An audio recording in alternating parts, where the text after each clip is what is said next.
जीएसटीचे नेमके फायदे काय आहेत आणि जीएसटीमुळे काय फरक पडणार आहे पाहुयात ग्राफिक्सच्या माध्यमातून। जीएसटी म्हणजे काय? वस्तू आणि सेवा कर म्हणजेच जीएसटी।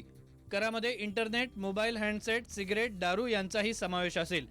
सध्या देशामध्ये 15% सेवा कर आकारला जातो। हॉटेलिंग, प्रवास, सिनेमा पाहणं अशा अनेक गोष्टी सेवा करा अंतर्गत येतात।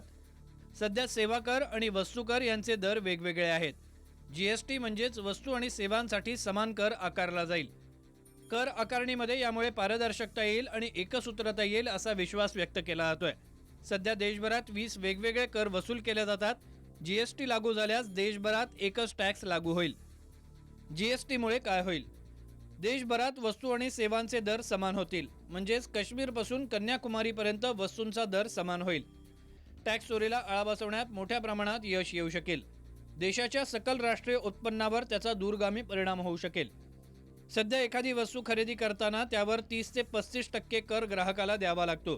जीएसटीमुळे हे प्रमाण 20 ते 25% इतकं कमी होईल। यामुळे वस्तू स्वस्त होऊ शकतात। उत्पादकांना याचा मोठा फायदा होईल, कारण कच्चा माल खरेदी करण्यासाठी वेगवेगळ्या राज्यात वेगळे दर आकारले जाण्याची अडचण दूर होईल। यामुळे उत्पादन खर्च कमी होण्याची शक्यता आहे। जीएसटी आल्यानं ऑक्ट्रॉय रद्द होईल, ज्यामुळे राज्यांचं नुकसान होईल। केंद्र सरकारनं पुढची 5 वर्ष राज्यांना नुकसान भरपाई देण्याचं मान्य केलेलं आहे।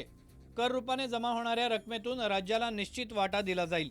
जीएसटी लागू झाल्यानं राज्य सरकारद्वारे लागू केले जाणारे watt, entertainment tax, luxury tax, lottery tax, entry tax हे सगळे कर रद्द होतील।